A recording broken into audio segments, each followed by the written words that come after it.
Hello student. तो नमस्कार। जैसा कि आपको पता है अपन सीईटी के लिए राजस्थान हिस्ट्री देख रहे हैं। लास्ट वीडियो में हमने 1857 की क्रांति पहला टॉपिक कंप्लीट कर लिया था। उम्मीद है आपको पसंद आया होगा। आज अपन दूसरा टॉपिक जनजातीय आंदोलन कर रहे हैं। तो बिना टाइम वेस्ट करे देखो स्टार्ट करते हैं। जनजातीय आंदोलन बहुत ज़्यादा बड़ी क्लास नहीं लेंगे, शॉर्ट नोट्स हैं और बहुत ही सुंदर तरीके से बताए गए हैं। बहुत सारी बुक्स एनसीईआरटी और राजस्थान अध्ययन और ऑथेंटिक बुकों से सारा मैटर जोड़ के फिर एक जगह कर दिया गया है, तो आप विश्वास कर सकते हैं। ठीक है, चलो स्टार्ट करते हैं। सबसे पहले जनजातीय आंदोलन में भगत बिल आंदोलन पर पढ़ते हैं। इसकी समय अवधि क्या रही है? 1883 से 1913। देखिए, बहुत लंबी क्लास हम नहीं लेते हैं। हमारी क्लास ज़्यादा से ज़्यादा 30 से 35 मिनट की होती है।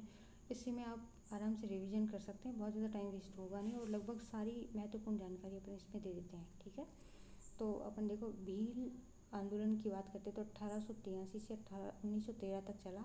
कौन कौन से क्षेत्र में चला? तो देखो मेवाड़, डूंगरपुर, बांसवाड़ा, प्रतापगढ़ आदि भील वाला जो एरिया वहाँ चला। ठीक है, उस टाइम मेवाड़ के शासक कौन थे? तो राणा फतेह सिंह सिसोदिया वहाँ के राणा थे उस टाइम पे। कारण क्या रहा, क्यों हुआ ये आंदोलन? तो देखो, करों एवं प्रतिबंध, भीलों पर विभिन्न प्रकार के कर लगाना तथा महुआ वृक्ष की से शराब, ये प्रावड़ी नहीं है मावड़ी शराब है, बनाने पर प्रतिबंध था। ठीक है, दूसरा कारण रहा जो जनगणना चल रही थी 1881 में, तो वहाँ एक अफवाह फैल गई। ठीक है, ये भी कारण था। कुरीतियों पर रोक, क्या कुरीति थी? डाकन प्रथा, इस पर रोक लगा दी गई 1853 में। जो मावड़ी शराब है, यहाँ आप मावड़ी करेंगे, वो महुआ वृक्ष से प्राप्त होती है। महुआ वृक्ष से फूलों से देसी शराब बनती है, इस पर भी प्रतिबंध लगाया गया था। ठीक है, देखो ये भील जनजातीय आंदोलन कहाँ का चला था? मेवाड़, डूंगरपुर, बांसवाड़ा, प्रतापगढ़। ठीक है, भील जनजाति राजस्थान की प्रमुख जनजातियों में से एक है जो मुख्य रूप से पहाड़ी एवं वन क्षेत्र में निवास करती है। ठीक है, आप आराम से नोट्स बना लेंगे, नहीं तो स्क्रीनशॉट ले लेंगे। बहुत ही शानदार तरीके से नोट्स बने हुए हैं, बहुत शानदार, और कई जगह से मैटर इकट्ठा करके एक जगह कर दिया गया है ताकि आपको कोई तरह की असुविधा ना हो। ठीक, नेक्स्ट चलते हैं। इसका विशेष संदर्भ क्या है? मेवाड़ के शासक स्वरूप सिंह ने मेवाड़ भील कोर की स्थापना कब हुई? 1841 में। मुख्यालय कहाँ रखा गया? खैरवाड़ा। किसने की थी? मेवाड़ के शासक स्वरूप सिंह ने। और उस पर अधिकारी कौन था?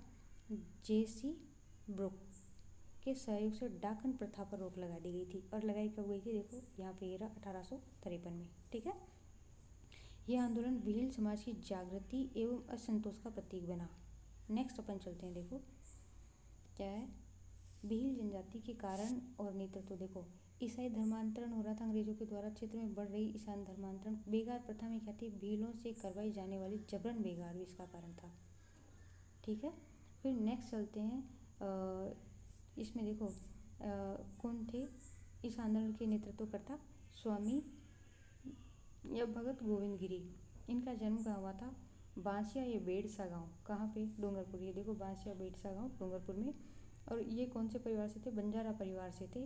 और इनके गुरु का नाम था राजगिरी महाराज, जो कि 10 नामी पंथ से थे। ठीक है, इनके प्रमुख सहयोगियों में आएंगे सूरजी भगत और पूंजा भगत।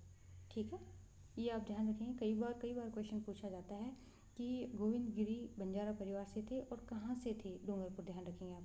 ठीक है, डूंगरपुर में थे। और जो गोविंद गिरी जी महाराज थे वो किन से प्रभावित थे? तो आर्य समाज के जो संस्थापक हैं स्वामी दयानंद सरस्वती, उनसे ये बहुत ज़्यादा उनके विचारों से प्रभावित थे। ठीक है, क्षम सभा की स्थापना गोविंद गिरी जी ने कब की? 1883 में। इस संस्थापक कौन? गोविंद गिरी जी। और कहाँ की थी? सिरोही में। ठीक है, गोविंद गिरी का उद्देश्य भील समाज में एकता, सामाजिक सुधार, शिक्षा एवं शोषण से मुक्ति दिलाना था। यही इनका कारण था। ठीक है, नेक्स्ट अपन चलते हैं।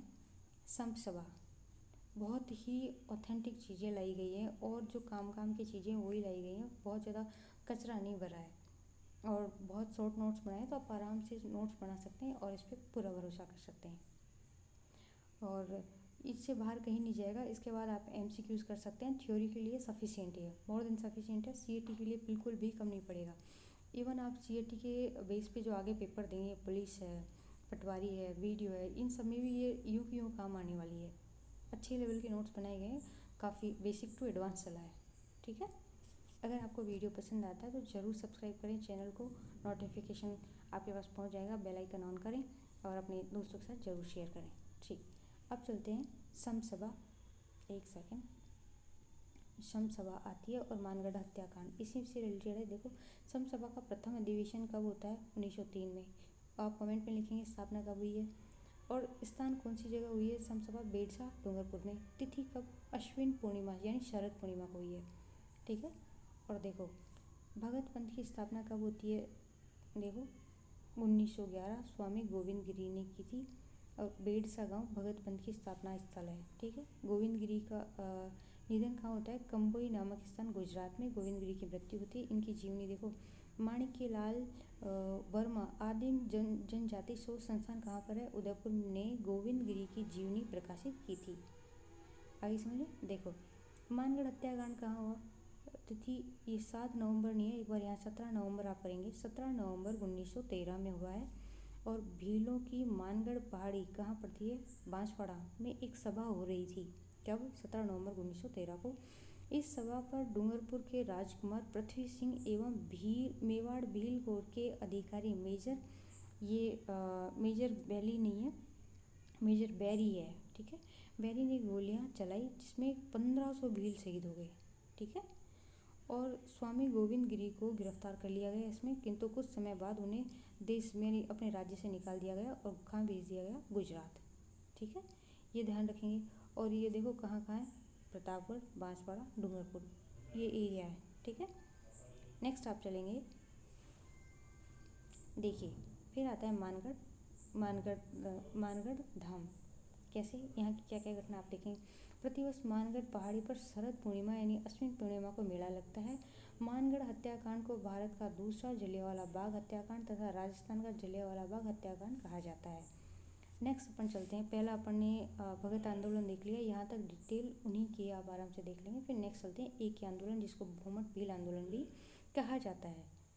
ठीक है।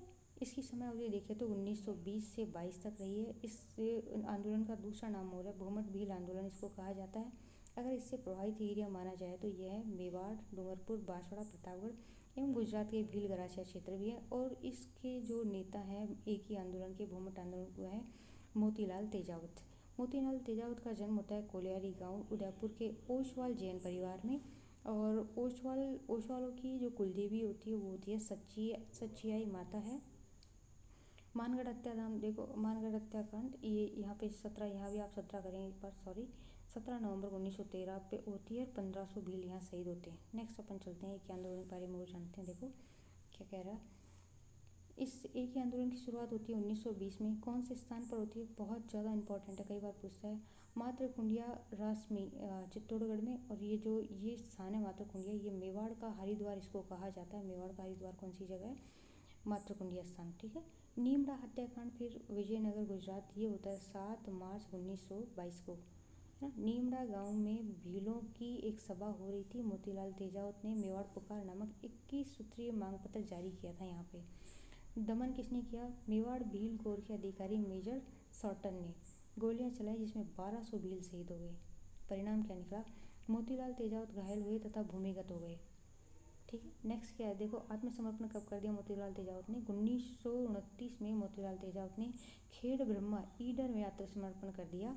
महात्मा गांधी के प्रतिनिधि माणिक्यलाल कोठारी के कहने पर मेवाड़ के महेंद्र राज सभा यानी यहाँ का जो सुप्रीम कोर्ट जिसका नाम महेंद्र राज सभा था में मोतीलाल ने लिखित आश्वासन लिया। वहाँ से मोतीलाल से आश्वासन लिया गया कि वे भविष्य में कभी आंदोलन नहीं करेंगे और यहीं पे ये आंदोलन समाप्त हो जाता है। 21 सूत्रीय मांग में देखो क्या था? अन्यायपूर्ण करों का अंत हो, वनों पर अधिकार हो, इनका शिक्षा की व्यवस्था हो, बेगार प्रथा की समाप्ति हो, दारू बनाने की स्वतंत्रता, ये एक बार देखेंगे आप, पुलिस एवं अधिकारियों की ज्यादती पर रोक हो इत्यादि। ऐसे करके 21 सूत्रीय मांग में ये सब थे और आप देख लेंगे। नेक्स्ट चलते हैं फिर अपन मोतीलाल तेजावत एवं उनके प्रमुख उपनाम, उनके बारे में देखते हैं। देखो, मोतीलाल तेजावत झाड़ोल में कामदार पद पर कार्यरत थे, है ना। फिर मोतीलाल तेजावत भील समाज के महान नेता थे, समाज सुधारक एवं जननायक थे। भीलों के अधिकारों के लिए संघर्ष इन्होंने किया। एक ही आंदोलन के प्रमुख नेता भी ये थे। मोतीलाल तेजावत ने भील समाज को जागरूक किया, कुरीतियों के खिलाफ आवाज़ उठाई, इनके अधिकारों के लिए संघर्ष किया है। ठीक है, इनके उपनाम क्या क्या थे? भीलों द्वारा दिया गया नाम बाबूजी है। मोतीलाल तेजावत को आदिवासियों का मसीहा कहा जाता है। और इनके साथ इस आंदोलन में और कौन कौन थे व्यक्ति? भोगीलाल पांड्या और ठक्कर बापा आप ध्यान रखेंगे। ठीक है, नेक्स्ट पे चलते हैं अपन। एक सेकेंड, ये देखिए मीणा आंदोलन में उन्होंने मीणा आंदोलन इसको कहेंगे, मीणा आंदोलन, मीणा जनजाति आंदोलन। समय अवधि कब से कब तक रही है? देखो 1924 से 1952 तक रही है। कहाँ पे रहा? जयपुर में। इनमें सुधार समितियाँ कौन कौन सी बनी? मीणा जाति सुधार समिति 1930 में बनी, जिसमें कौन कौन शामिल थे? छोटू लाल, महादेव राम, जवाहर राम मीणा आदि ने गठन किया। दूसरी समिति इनकी मीणा क्षेत्रीय महासभा 1933 में होती है। इसके अध्यक्ष बंशीधर शर्मा थे, सदस्य लक्ष्मी नारायण और राजेंद्र थे। फिर 1944 में नीम का थाना सम्मेलन हुआ, जिसमें जैन मुनि मगन सागर की अध्यक्षता में सम्मेलन हुआ। मुनि मगन सागर ने मीणा पुराण की रचना की तथा मीणाओं को उनके गौरवशाली इतिहास से परिचित करवाया। ठीक है, ये 1924 में क्रिमिनल ट्राइब्स एक्ट ये क्या था? अपराधी जनजाति अधिनियम पारित कर मीणा जनजातियों को इसमें शामिल कर लिया गया। देखो इसमें क्या था, देखो 12 वर्ष से ऊपर के सभी स्त्रियों पुरुषों को प्रतिदिन नज़दीकी थाने में जाकर हाजिरी लगवाना अनिवार्य कर दिया गया था। कब? 1930 जरायम पेशा कानून के तहत। मुक्ति दिवस कब मनाया गया? इसे देखो 28 दिसंबर 1946 बागावास सम्मेलन में, बागावास कहाँ पड़ता है? जयपुर में सम्मेलन आयोजित हुआ। इस दिन 26,000 चौकीदार मीणाओं ने अपने पद से त्यागपत्र दिया, जिसे मुक्ति दिवस के रूप में मनाया जाता है। ठीक है, इस आंदोलन की समाप्ति होती है टीकाराम पालीवाल एवं हीरालाल शास्त्री के प्रयासों से। 1952 में ये कानून पूर्णतः रद्द कर दिया गया और ये आंदोलन समाप्त हो गया। राजस्थान का एकमात्र एक ऐसा आंदोलन जो आज़ादी से पूर्व शुरू हुआ था और आज़ादी के बाद समाप्त हुआ है। ठीक है, नेक्स्ट फिर अपन चलते हैं। कुछ प्रमुख जनजातियाँ एरिया के हिसाब से देखते रहते हैं, कई बार क्वेश्चन बनता है। शहरिया जनजाति 12 जिले में है। गरासिया जनजाति सिरोही जिले में है। कंजर है वो जनजाति है वो हाड़ौती जिले में है। डामोर जनजाति डूंगरपुर में है। सांसी जनजाति भरतपुर में है। कथोड़ी जनजाति उदयपुर में है। ये आप मैपिंग में भी देख सकते हैं। आप एक बार नक्शा थोड़ा टेढ़ा हो गया तो उस हिसाब से देखेंगे। ठीक है, फिर नेक्स्ट अपन चलते हैं। देखिए कुछ उपनाम है जहाँ से कई बार क्वेश्चन पूछ लेता है। उपनाम चिड़ावा के गांधी किसको कहा जाता है? मास्टर प्यारेलाल गुप्ता को। मारवाड़ के गांधी जयनारायण व्यास को कहा जाता है। बागड़ के गांधी किसको कहा जाता है? भोगीलाल पांड्या को कहा जाता है। राजस्थान के गांधी कहे जाते हैं गोकुल भाई भट्ट को। मेवाड़ के गांधी कहे जाते हैं मोतीलाल तेजावत को। आगे देखते हैं कुछ और इम्पॉर्टेंट फैक्ट्स देखते हैं। देखो वनवासी परिषद, मोतीलाल तेजावत ने वनवासी परिषद की स्थापना की। उद्देश्य क्या था? भील, गरासिया एवं अन्य वनवासी समुदायों को संगठित करना और उनके अधिकारों के लिए संघर्ष करना। ठीक है, मोतीलाल तेजावत भीलों के प्रमुख नेता एवं समाज सुधारक थे। मेवाड़ का गांधी इन्हें मेवाड़ का गांधी कहा जाता है, जो अभी अपन ने देखा ही था। और इन्होंने भील समाज में एकता, शिक्षा एवं अधिकारों के लिए संघर्ष किया है। इनका मुख्य उद्देश्य क्या था? सामाजिक सुधार हो, बेगार प्रथा एवं शोषण का विरोध, शिक्षा का प्रसार हो, धार्मिक एवं सांस्कृतिक जागृति आए और जनजातियों को उनके अधिकारों के लिए जागरूक करना ही इनका ये लक्ष्य था। ठीक है, इस प्रकार अपना ये जो टॉपिक होता है जनजाति आंदोलन वो कंप्लीट होता है। बहुत ही इंपॉर्टेंट चीज़ें हमने इसमें पढ़ ली है, ना बहुत ज़्यादा एक्स्ट्रा पढ़ा है और ना कम पढ़ा है। बेसिक टू एडवांस अपन इसमें गए हैं और बहुत शॉर्टकट नोट्स बहुत तरीके से बनाए गए हैं। आप एक बार क्लास देखिए साथ साथ, उसके बाद जब समझ में आ जाए उसके बाद दूसरी बार क्लास रिपीट करके फिर नोट्स बनाएं ताकि वो आसानी से बन जाएगी। वैसे तो सिस्टमेटिक नोट्स बना दिए गए हैं, तो आप चाहें तो स्क्रीनशॉट भी ले सकते हैं, उस हिसाब से देख सकते हैं। अगर आपको वीडियो पसंद आता है तो चैनल को ज़रूर सब्सक्राइब करें, अपने दोस्तों के साथ ज़रूर शेयर करें। जब तक खुश रहिए। जय हिंद, जय भारत, धन्यवाद।